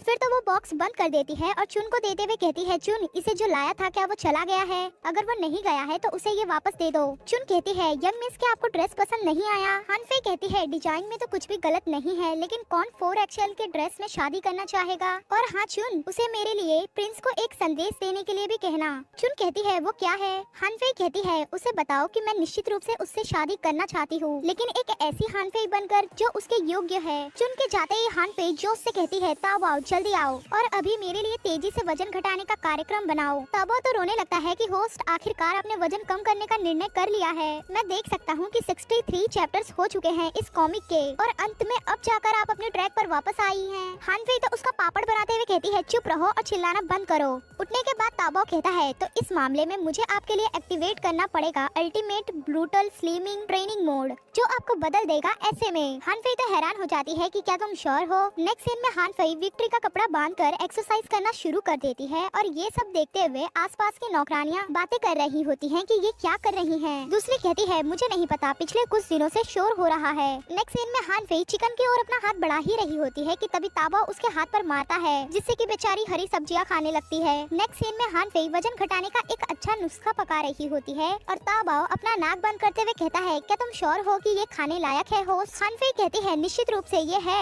क्योंकि ये मेरा अपना नुस्खा है। नुस्खा तैयार होने के बाद हान फेई उसे फटाफट पी जाती है। ये सब देखते हुए तो बेचारे ताबाओ की फट जाती है। पूरा पी लेने के बाद तो हान फेई वहीं पर गिर जाती है और उसकी आत्मा भी बाहर आ जाती है। बेचारा ताबाओ डर के चिल्लाने लगता है कि होस्ट होस्ट क्या आप ठीक हो? नेक्स्ट सीन में जी फेंग वो बॉक्स प्रिंस क्विंची को लौटाते हुए कहता है योर हाइनेस, लेडी हान फेई ने हमें ये वेडिंग गाउन वापस कर दिया है और जो आदमी इसे वापस लाया उसके पास एक संदेश भी है। क्विंची कहता है तो बताओ क्या है वो संदेश? जी फेंग एक्टिंग करते हुए कहता है उन्होंने कहा कि मैं निश्चित रूप से तुमसे शादी करना चाहती हूँ, लेकिन एक ऐसी हान फेई बनकर जो तुम्हारे योग्य हो। क्विंची कहता है तुम्हें उसके लहजे की नकल करने की जरूरत नहीं है, इस महीने तुम्हारी सैलरी आधी हो जाएगी। बेचारा जी फेंग उसके साथ तो बहुत ही बुरा हुआ। तभी वहाँ पर ढेर सारे लोग आ जाते हैं और क्विंची से कहते हैं योर हाइनेस, एम्परर ने आपको इंपीरियल गार्डन में इनवाइट किया है। क्विंची मन ही मन सोचने लगता है कि शादी का समय तो बस आने ही वाला है, आखिर ये एम्परर क्या करने की कोशिश कर रहा है। तभी जी फेंग कहता है हमारे योर हाइनेस अभी ठीक नहीं है और बाहर सर्द हवा होगी जो इनके लिए बिल्कुल भी अच्छी नहीं है। क्विंची मन ही मन सोचने लगता है कि मैं केवल आशा कर सकता हूँ कि इससे हान फेई का कुछ भी लेना देना ना हो और साथ ही वो उन लोगों को बता देता है कि मैं आपके साथ चलूंगा। फिर तो क्विंची को गार्डन में ले जाया जाता है जहाँ पर किंग मौजूद होते हैं। क्विंची को छोड़कर सर्वेंट वहाँ से चला जाता है और क्विंची कहता है आपने मुझे यहाँ क्यों बुलवाया फादर? एम्परर कहते हैं हान फेई से तुम्हारी शादी की इजाजत मैंने दे दी है, तो क्या अब तुम्हें भी मेरी रिक्वेस्ट नहीं सुननी चाहिए? क्विंची को कुछ भी न कहता देख एम्परर पीछे घूमते हुए कहते हैं प्रिंस बनने के बाद तुम ये पैलेस छोड़ देना चाहते थे, मैंने तुम्हारे यही रहने पर जोर दिया और मैं जानता हूँ कि इसी वजह से तुम मुझसे द्वेष रखते हो। क्विंची कहता है आप इस बारे में बहुत ज्यादा सोच रहे हैं योर हाइनेस, मैं हिम्मत नहीं करूँगा। एम्परर कहते हैं तुम मेरे प्रति द्वेष रखने का साहस नहीं करोगे या इसे एक्सेप्ट करने का साहस नहीं करोगे। क्विंची अब भी कुछ नहीं कहता और एम्परर आगे कंटिन्यू करते हुए कहते हैं तुम बिल्कुल उसके जैसे हो, तुम हमेशा कहते हो कि तुम ऐसा कुछ करने की हिम्मत नहीं करोगे, लेकिन असल में तो तुम अपनी असली भावनाओं को छुपा रहे हो। तुम ये नहीं जानते कि किसी इंसान को तोड़ना कितना आसान है। कुछ ही दिनों में तुम्हारी शादी हो जाएगी और मैं तुम्हें और अब यहाँ नहीं रख सकता। ऐसा कहते हुए वो क्विंची की ओर अपना हाथ बढ़ाने लगते हैं। क्विंची गुस्से से अपना मुंह फेरते हुए कहता है क्योंकि आप जानते हैं कि कोई भी व्यक्ति कितनी आसानी से टूट सकता है, तो आप उन्हें तोड़ने की कोशिश क्यों करते रहते हैं?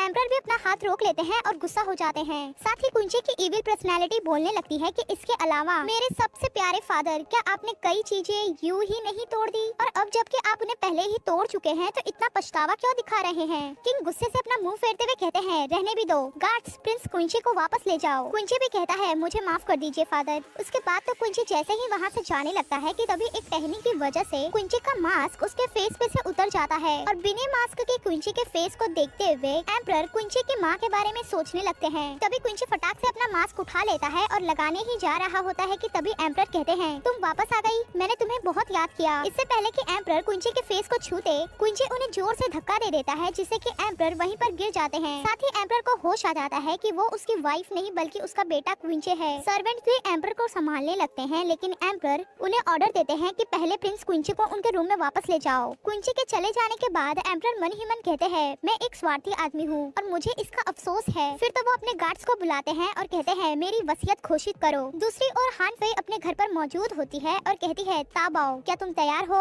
ताबाओ कहता है मैं तैयार हूँ। साथ ही वो वजन नापने वाला मशीन निकाल लेता है कि चलिए होस्ट देखते हैं। हान फेई भी घबराते हुए उसमें अपना पहला कदम रखती ही है कि तभी वो मशीन बीप बीप करने लगता है और उस पर लिख कर आता है वेट -1। हान फेई तो गुस्से से उस मशीन को हिलाते हुए कहती है मेरा केवल 1 पाउंड कैसे कम हुआ? जरूर ये मशीन ही खराब है। तभी ताबाओ कहता है हमें कुछ और आजमाना होगा। हान फेई तो रो रही होती है कि 2 दिन में शादी है, यहाँ तक कि मैंने प्रिंस शामी को वेडिंग गाउन भी लौटा दिया, अब मैं क्या करूँ? तभी चुन वहाँ पर आती है कि यंग मिस पैलेस से कोई आया है, चलिए जल्दी कीजिए। हान फेई भी शॉक हो जाती है कि आखिर चल क्या रहा है। हान फेई जब भागकर हॉल में जाती है तो उसे पता चलता है कि एम्परर का फरमान आया है। हान फेई भी घुटने टेक देती है सुनने के लिए कि आखिर उसमें क्या लिखा है। सर्वेंट वो फरमान पढ़ते हुए कहता है हान लिंग के एम्परर की आज्ञा से मैं बता रहा हूँ कि प्रिंस क्विंची हाल ही में अस्वस्थ हो गए हैं और इसीलिए उन्हें शादी के लिए अयोग्य माना गया है, इसीलिए ये शादी रद्द की गई है। हान फेई तो मन ही मन सोचने लगती है कि क्या प्रिंस क्विंची अचानक बीमार हो गया, उसे हुआ क्या, कहीं मुझे तो नहीं हटा दिया गया है। एम्परर द्वारा इजाजत मिलने के बाद भी ये शादी इतनी आसानी से रद्द की जा सकती है?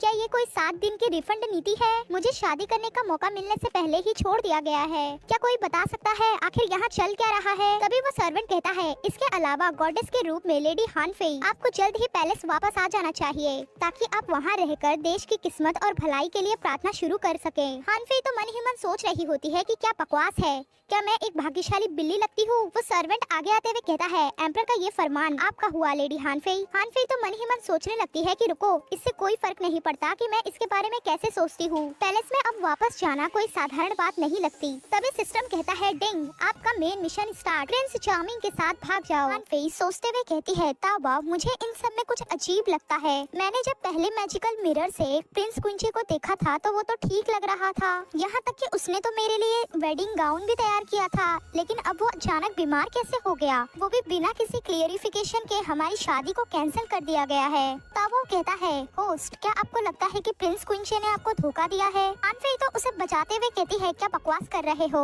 साथ ही हान फेई आगे कंटिन्यू करते हुए कहती है, मुझे तो डाउट है कि ये एम्परर कर रहे हैं। मुझे यकीन है कि वो कुछ करने को तैयार है, उसने मुझे पैलेस में वापस बुलवाया है। ताबाओ, क्या तुम्हारे पास कुछ ऐसा है जिससे कि मैं पैलेस में घुस सकूं और प्रिंस क्विंची को देख सकूं? ताबाओ कहता है, मुझे चेक करने दीजिए होस्ट। चेक कर लेने के बाद ताबाओ कहता है, होस्ट, आपने पिछली बार प्रिंस क्विंची को मैजिकल मिरर में देखने के चक्कर में ढेर सारे स्टार कॉइन खर्च कर दिए थे, इसीलिए अब आपके पास ज्यादा कुछ बचा भी नहीं है। लेकिन ये एक आइटम है जो आपके काम आ सकता है और ये सस्ता भी है, तो आप इसे खरीद भी सकती हैं। असल में वो एक गोल सी बनी हुई रस्सी होती है। हान फेई हिचकते हुए उसे खरीद लेती है। उस रस्सी के आ जाने के बाद हान फेई उसे देखते हुए मन ही मन कहती है, ये किस तरह का है? ये तो सच है कि सस्ती चीजें अच्छी नहीं होती। तब वो हान फेई को बोल रहा होता है कि इतना मत सोचिए होस्ट, ये बहुत अच्छा है। हान फेई घबराते हुए उस रस्सी के बीच में अपना एक पैर डालती है और वैसे ही वो सीधा नीचे की ओर गिरने लगती है। हम देखते हैं वो कमरा भी बदल जाता है और हान फेई सीधा प्रिंस क्विंची के सामने बुरी तरह से गिरती है। ये देख प्रिंस क्विंची कहता है, हान फेई, तुम इस समय पर यहाँ क्या कर रही हो? बेचारी हान फेई अपने चपटे मुंह के साथ कहती है, मुझे एक शाही फरमान मिला था जिसमें ये कहा गया था कि तुम बीमार हो और शादी भी कैंसिल कर दी गई है, क्या तुम ठीक हो? क्विंची भी कहता है, क्या शादी कैंसिल हो गई? हान फेई मन ही मन कहती है, मैं ये जानती थी कि प्रिंस क्विंची को इसका अंदाजा नहीं था। क्विंची हान फेई के फेस को पकड़ते हुए कहता है, तुम पतली क्यों दिख रही हो? हान फेई का तो दिल ही बाहर आ जाता है ये सुनकर कि मेरा वजन कम हो गया है, लेकिन फिर दूर होकर वो ये भी सोचने लगती है कि ये कोई टाइम नहीं है फैन गर्ल की तरह चिल्लाने का, मुझे अभी सीरियस होने की जरूरत है। फिर तो वो क्विंची से कहती है, चलो भाग चलें। क्विंची तो हैरान हो जाता है और हान फेई सोचने लगती है, थोड़ा ज्यादा हो गया। फिर तो हान फेई शर्माते हुए कहती है, असल में मैं ये कहना चाहती हूँ कि मैं तुम्हें देखना, लेकिन क्विंची हामी भर देता है भागने के लिए। हान फेई भी हैरान होते हुए कहती है, अच्छा, क्या तुम मुझसे पूछोगे नहीं कि मैंने ये क्यों कहा? साथ ही हान फेई के दिमाग में चल रहा होता है कि प्रिंस क्विंची को किडनैप करना तो बहुत ही आसान है, अगर मुझे ये पहले पता होता तो मैं यही ना कर लेती। तभी क्विंची कहता है, बेशक मुझे इसका कारण पता है, मेरे फादर ने शादी कैंसिल कर दी है और तुम्हें पैलेस वापस बुलाया है देश के लिए प्रार्थना करने के लिए, है ना? हान फेई कहती है, तो तुम सब जानते हो? क्विंची अपने फादर के बारे में सोचते हुए मन ही मन कहता है, बेशक मैं ये जानता हूँ, ये चीजों को संभालने का एक आम तरीका है मेरे फादर का। उन्होंने शादी कैंसिल कर दी और हान फेई को भी पैलेस में वापस बुलवा लिया ताकि वो मुझे इससे कंट्रोल कर सके। ऐसा कहते हुए वो गुस्से से अपने हाथ को जकड़ रहा होता है। हान फेई उसके हाथ को पकड़ते हुए कहती है, सावधान रहो, अपने हाथ को चोट मत पहुंचाओ। क्विंची कहता है, हालांकि मुझे ये उम्मीद नहीं थी कि तुम मेरे पास आओगी और भागने के लिए कहोगी। ये सुनकर हान फेई शर्म से अपना मुंह ही मोड़ लेती है। तभी सिस्टम कहता है, डिंग, प्रिंस चार्मिंग बहुत ज्यादा खुश है। हान फेई मन ही मन ये सोचने लगती है कि क्या बकवास है, क्या प्रिंस क्विंची सीक्रेट तरीके से मन ही मन ये चाहता था कि कोई उसे किडनैप कर ले और उसे शादी कर ले? मैं जानती थी सभी के सामने आज्ञाकारी दिखने वाला इंसान अंदर से उतना ही विरोधी होता है। खैर हान फेई क्विंची से कहती है, क्या तुम यहाँ से छुपकर निकलने का कोई रास्ता जानते हो? क्विंची कहता है, हाँ मैं जानता हूँ। तभी कोई डोर नॉक करता है और हान फेई तो घबरा ही जाती है। बाहर हेड लेडी होती है जो कि कहती है, योर हाइनेस, मैं आपको दवा देने आई हूँ। ये सुनकर क्विंची और हान फेई एक दूसरे की ओर देखते हैं कि हेड लेडी के नजरों में तो नहीं आना है। बाहर हेड लेडी चुपचाप इंतजार कर रही होती है कि अंदर से कोई आवाज आएगी, लेकिन ऐसा कुछ भी न होने पर वो दरवाजा खोलते हुए कहती है, योर हाइनेस, क्या आप? तभी उनका ध्यान जाता है सामने की खुली खिड़की पर और गिरे हुए टेबल, टी के कप्स और प्लेट पर। उसके बाद तो वो गार्ड्स को बुलाती है और उनसे पूछती है कि योर हाइनेस कहाँ गए। सारे गार्ड्स भी हैरानी से एक दूसरे को देखने लगते हैं, जिससे कि हेड लेडी चिल्लाते हुए कहती है जल्दी करो और उन्हें ढूंढो। गार्ड्स कुंचे की तलाश में निकल जाते हैं और हेड लेडी वापस उस रूम के अंदर आ जाती है।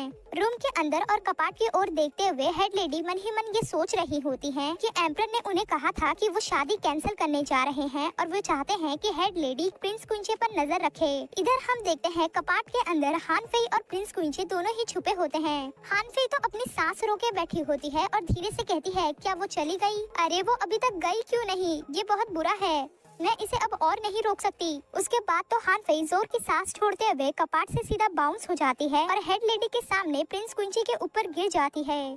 कुंची को देख हान फेई संभालने लगती है और कहती है क्या तुम ठीक हो? कुंची कहता है हाँ मैं ठीक हूँ। फिर वो दोनों ही हेड लेडी की ओर देखने लगते हैं। हेड लेडी को सोचते देख हान फेई घबराते हुए मन ही मन कहती है बकवास, मैं तो मर चुकी हूँ समझो। तभी बाहर से गार्ड्स आने लगते हैं और हान फेई मन ही मन कहती है भागने के अपने पहले ही प्रयास में मैं 3 सेकंड से भी कम समय में पकड़ी गई, मेरी तो किस्मत ही खराब है। हेड लेडी दरवाजों को उठनाते हुए गार्ड्स की बातें सुनने लगती है, जहाँ पर गार्ड्स ये कह रहा होता है कि हमने पूरी पैलेस की तलाशी ले ली लेकिन हमें योर हाइनेस का नामो निशान नहीं मिला। हेड लेडी कहती है योर हाइनेस व्हील चेयर पर है, आखिर वो कितना दूर जा सकेंगे? इस पैलेस के थोड़ा बाहर जाके तलाशी करो। ये सब सुनते हुए अंदर हान फेई मन ही मन कहती है हेड लेडी ने ऐसा क्यों किया, उन्होंने मुझे क्यों बचाया? गार्ड्स को भेजने के बाद हेड लेडी दरवाजा बंद करके मन ही मन कहती है मैंने गार्ड्स को भेज दिया है लेकिन इन सब के बावजूद पैलेस अभी भी घूमने के लिए एक खतरनाक जगह है, कृपया अपना ख्याल रखें योर हाइनेस। कुंची भी मन ही मन सोच रहा होता है थैंक्स हेड लेडी। उसके बाद तो वो हान फेई से कहता है चलो हान फेई।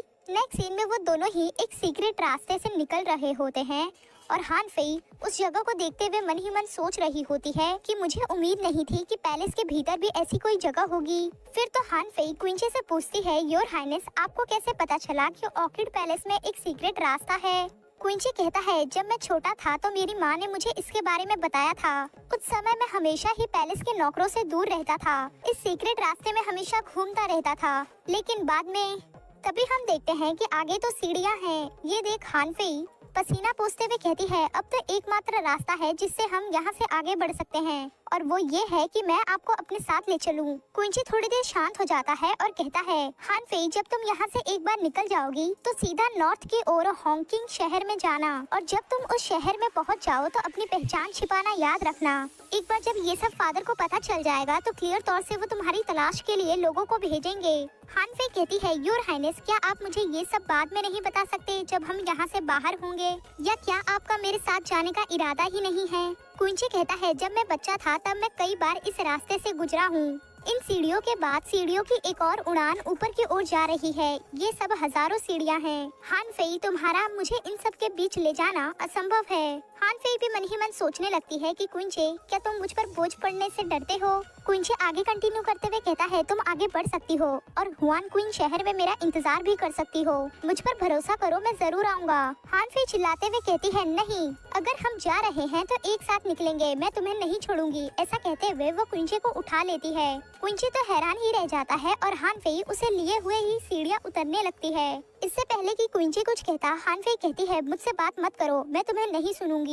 लेकिन फिर भी कुंचे निराश होते हुए कहता है गार्ड्स जल्द ही ये जगह ढूंढ लेंगे, तुम नहीं जा पाओगी। हान फेई कहती है अभी तो हम उस पुल पर पहुँचे हैं और इसे पार भी कर लेंगे। हान फेई प्रिंस कुंचे को उठाकर अपने साथ भगा कर ले जा रही होती है। वो दोनों ही उस रास्ते से जंगल के बीच में निकल आते हैं और हान फेई कुंचे को पत्थर पर बैठा देती है और खुद जमीन पर लेटकर हांफते हुए कहती है योर हाइनेस अंत में हम बाहर आ गए, तुमने देखा ना मैं कितनी मजबूत हूँ। प्रिंस कुंचे कहता है हान फेई मुझे माफ कर दो। ये सुनकर हान फेई मन ही मन सोचने लगती है कि तुम क्यों माफी मांग रहे हो, मैं ही हूँ जो बिना किसी प्लानिंग के तुम्हें यहाँ भगा लाई, माफी तो मुझे मांगनी चाहिए। लेकिन फिर हान फेई हंसते हुए कहती है योर हाइनेस हमें जल्द से जल्द ये जगह छोड़ देनी चाहिए और रात बिताने के लिए एक अच्छी जगह भी तो ढूंढनी होगी। कुंचे भी इसके लिए हामी भरता है और दूसरी ओर पैलेस में एम्परर को ये पता चल जाता है कि जिस बेटे को वो कंट्रोल करके पैलेस में रखना चाहते हैं वो गायब हो चुका है। एम्परर हेड लेडी पर गुस्सा करते हुए कहते हैं वो कहाँ गया होगा। हेड लेडी कहती है योर हाइनेस मैंने पैलेस की जांच बहुत बार कर ली है, उनका पैलेस में नामो निशान नहीं है। ये सब सुनकर सुनकर एम्परर कहते हैं अच्छा। इसके बाद तो हेड लेडी चुप्पी साध लेती है और एक सर्वेंट को बुलाते हुए एम्परर कहते हैं क्या तुमने ऑर्किड पैलेस की जांच की? सर्वेंट कहता है मैं तुरंत जाता हूँ योर हाइनेस। वो सर्वेंट हेड लेडी को क्रॉस करके जाते हुए मन ही मन सोच रहा होता है कि हान फेई जल्द से जल्द प्रिंस क्विंचे को चुरा लो। तभी एक इनुच एम्परर के पास आते हुए कहता है योर हाइनेस क्या मैं उन लोगों को बुलवाऊं जो लेडी हान फेई को उनके हान मेंशन से यहाँ लाने के लिए गए थे?